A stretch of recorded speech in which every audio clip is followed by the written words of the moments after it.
Yes. Shall we start? Hello, Mr. Gunveer Singh. Good afternoon. Hello, Mr. Nayak.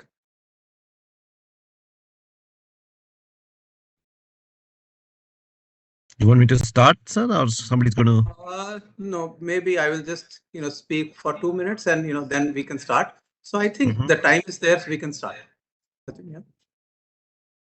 So, good afternoon and a very warm welcome to all the participants who have joined in across all the RBI offices as a part of week-long celebration of DPSS Foundation Day. We celebrate this week by way of a Digital Payments Awareness Week, and a lot of engaging activities get organized this week. This expert talk by Mr. Uttam Nayak is part of such engagements. And the topic of the talk is also very topical. That's innovative trends, safety and security in digital payments. It perfectly blends into this year's department's theme, which is digital payments, Surakshit payments. It translates into digital payments, safe payments. So I extend a very warm welcome to Shri Uttam Nayak, who kindly consented to share his invaluable experience and thoughts on the subject. Shri Nayak is a seasoned professional with 27 years of experience in the payments industry, including his role, as senior vice president in Visa. I hope it will be an engaging and informative session for all. And Mr. Nayak will provide us valuable insights into the digital payments evolution, along with various safety and security measures. I am confident that we will have a lot of takeaways from this talk and it will enhance our collective understanding. Over to you, Mr. Nayak, and all the best to all the participants for a fruitful session. Thank you, Mr. Gunveer Singh, and hello to all the RBI employees who have logged in from all over the country. I definitely feel it's an honor to be here speaking at this Digital Payments Awareness Week. And it is because of such initiatives why India is now seen as the leader in digital payments. So, and somebody who has, and I feel very proud because I started my payments career in India and have worked very closely with RBI. Until I moved out in 2015, I knew a lot of the RBI DGMs, AGMs, GMs, CGMs, and have was very actively involved when DPSS was created, Payment and Settlement Act was formed and operationalized, and also feel very honored to have been one of the first networks to get authorized by RBI under the national, NSS license, as you call it. So it's a great privilege to be here.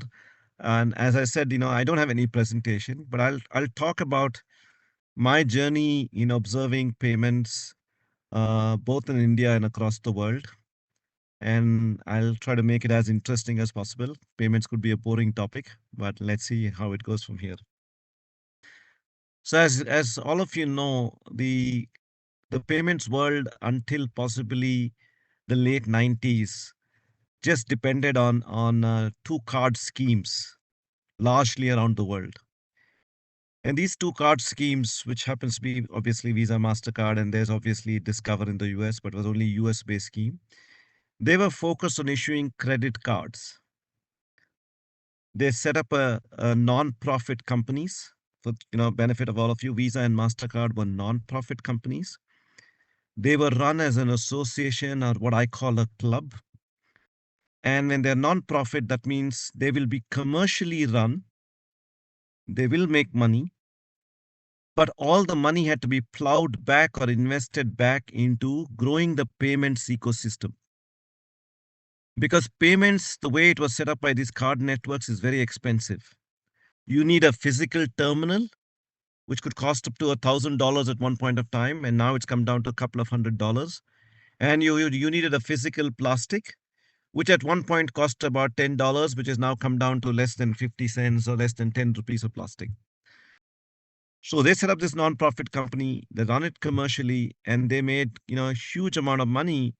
And they defined the standards of how payments will happen. They set up the card plastic. It's the same around the world. They had the MaxTripe, which track 1, track 2, track 3 information. Similarly, they had the POS terminal, which read the track 1, track 2, track 3. And they went ahead and created the payments ecosystem, but largely focusing on credit. So mass affluent or rich people would, rather than pay cash or checks, would pay at merchant outlets using a credit card. So it is physical card, physical plastic, customer appearing in front of the merchant physically and doing this business. That's how the payments business started around the world. And even after 65, 70 years, it is still the predominant way of commerce happening around the world. So they set up a fantastic authorization network because it was a two-step process in the credit card world. You have credit from the bank, you go into a merchant, you present the card, the merchant swipes the card and gets an authorization, which is what they call the open to buy amount or credit limit. So you get authorized by your credit card by swiping a terminal, and the authorization comes through. And at the end of the day, merchant sends it for clearing and settlement. That's how it worked, until the mid-90s. In fact, I left out the phase when they used to be manually imprinted. There were no terminals pre-90s. Pre-93, 94, there were no terminals. It was largely physical. I don't know how many of you have done payments in the 90s. It used to be a manual charge slip. You put the plastic on it and you run the zip zap on it and it creates a carbon copy. And that was used for taking it as an authorized transaction. And the only way to check if it's a valid card or not was using a warning bulletin. There's be a physical booklet of 200 pages where all the bad, hot-listed or cancelled or fraudulent cards were listed. So went from manual imprinter and physical plastic to a POS terminal, which meant you didn't have to have a warning bulletin, because online you could talk to the host and make sure that card is a valid card or not, and if there's an open to buy amount or not. That's how it happened. Authorization at the point of transactions, end of day clearing and settlement happens, and next day money is transferred from the customer's bank to the merchant's bank, working with Visa and its settlement banks, or MasterCard and its settlement banks, or any other network. So that's how it worked. In the mid-90s, obviously, they set up a fantastic, network for authorization, clearing, and settlement, which in a way, for me, was the first set of cashless or digital transactions, but with a physical card in the physical terminal. In the mid-90s, they said, only 2% or 3% of the population around the world carried credit. So if you really want to make the best of this network, let's go and link these plastics to bank accounts and issue ATM cards. So ATM network was created, linking the physical card not to a credit line on a credit card system, but to a core banking system and issue ATM cards. And people could withdraw money by walking into an ATM, dipping the card. Exactly the same authorization network is used. You authenticate with a PIN and money comes out, and then end of day settlement happens exactly the same way. This process was called a dual message system. The first message is authorization, checking the availability of funds. And the second message, which is batch mode, end of day, is the clearing and settlement to do the funds transfer from the customer's bank to the ATM owner's bank or the merchant's bank. Dual message system. So mid-90s, ATM cards came in, and slowly, in the 95, 96, they also extended these ATM cards to be working at the merchant point of sale, just like credit cards worked. And you could also now pay with your bank account directly at a merchant outlet when you buy food or you buy airline tickets or anything else. So debit cards came into the picture. So credit and debit in the physical world. Late 90s, obviously, a company called X.com came up. And I don't know how many of you know, X.com was started by Elon Musk. So Twitter today has been called by Elon Musk as X. Actually, the first company he set up was X.com. And X.com was set up in the late 90s, I think 97, 98, 99. And the main intent of X.com was to facilitate money transfers. And they did not have any physical card or physical acceptance network. It was a digital way to do money transfers using their X.com, and almost like both the sender and the recipient being registered on it. Obviously became very successful, and within 3 years, it was bought over by eBay. eBay, as you know, was the largest e-commerce online auction store where people were selling, old cars or old crockery or stamps and everything else. And they bought X.com to be able to pay for your online purchases by moving money real time between the sender and the recipient as a closed loop. That means there is no two different institutions. Both the transacting buyer and seller participate on the same ecosystem. So there is no fraud, and there is authentication is very easy. Very important milestone because e-commerce was introduced by eBay. That forced the card networks to say, hey, if we have to stay relevant, the card networks have to go and support e-commerce.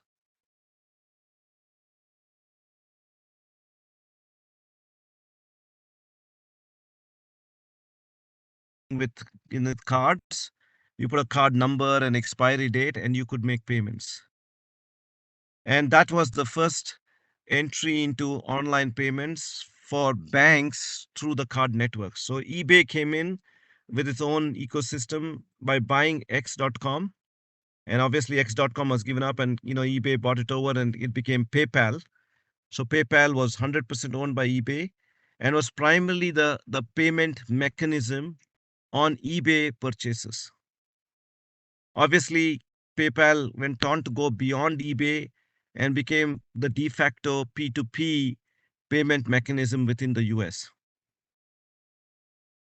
That success of eBay and PayPal forced the card networks to come into looking at e-commerce, but they were using card numbers and expiry date to do the transaction. And very quickly, now the card networks realize fraud hit the customers and the merchants, because I could use anybody's card and get hold of the card,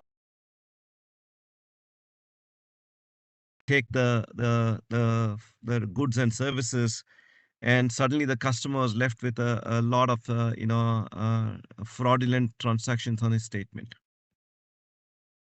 So the card networks could not really take off on e-commerce because of the fear of fraud everywhere in the world except the United States. In the United States, they set up what is called a zero liability program.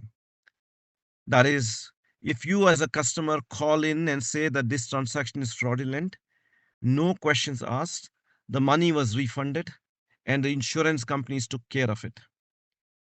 Very rich market, lots of customers, they earn annual fees, they earn interchange income and things like that. And so there was no problem of, covering e-commerce fraud when card number and expiry date.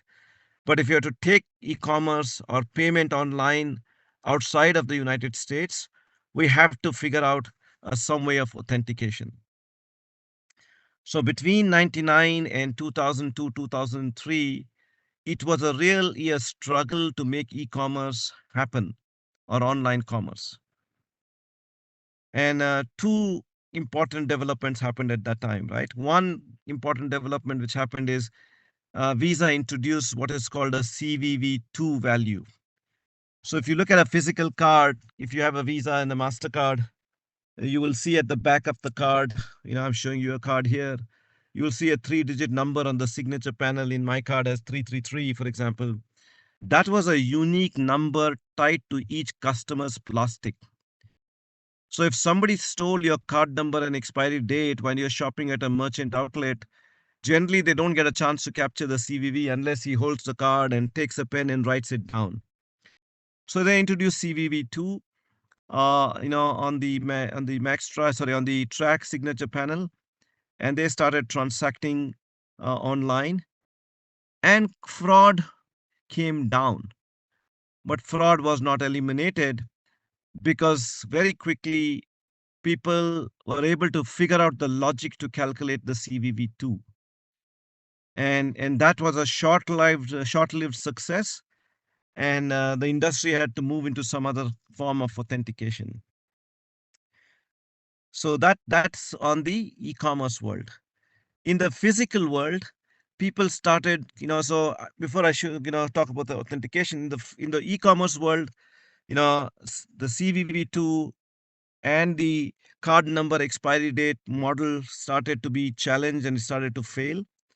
And in the physical world, people started to clone the MagStripe on the plastic. You can take a white plastic, copy the data contents on a MagStripe, paste it on new plastic, and start committing fraud. Two significant initiatives started happen, and fraud really started attacking the card networks business around the world. In the physical world, thanks to Europe, your Visa, MasterCard, and Europay, which was a local scheme in Europe, they created what is called the EMV standard, Europay, MasterCard, Visa, and they created the chip on the plastic. And the chip on the plastic was able to authenticate the customer using a PIN and also authenticate the CVV. And we were able to stop physical card cloning problems in Europe. So Europe was the first country to move rapidly to EMV cards. The entire region, because it was hit maximum by fraud, migrated to EMV, and all the transaction moved from MagStripe to chip and PIN. And card networks incentivized the acquiring banks or the merchants to put terminals with chip readers, and card networks incentivized the banks to issue chip plastics. So Europe eliminated the fraud at the point of sale, and they were able to eliminate fraud, but fraud moved to rest of the world. One important lesson we learned in the late 90s is fraud does not stay in one place. The fraudsters migrate the problem. So all the fraud migrated to countries where there was no chip on the plastic, because you could copy the MagStripe and still use it. So I could have a chip and pin plastic in Europe, but somebody could copy my MagStripe on my chip and pin card and bring it to Asia or take it to North America and transact. So chip and pin migration started, Europe was successful. In the e-commerce world, again, Visa and MasterCard collaborated. In fact, it was Visa. And I'm very proud to talk about the first fully authenticated transaction in the world was tested out with a new protocol called 3D Secure. So card networks, which is Visa, worked with issuers and acquirers and came up with a methodology where when you do an e-commerce transaction, a secure session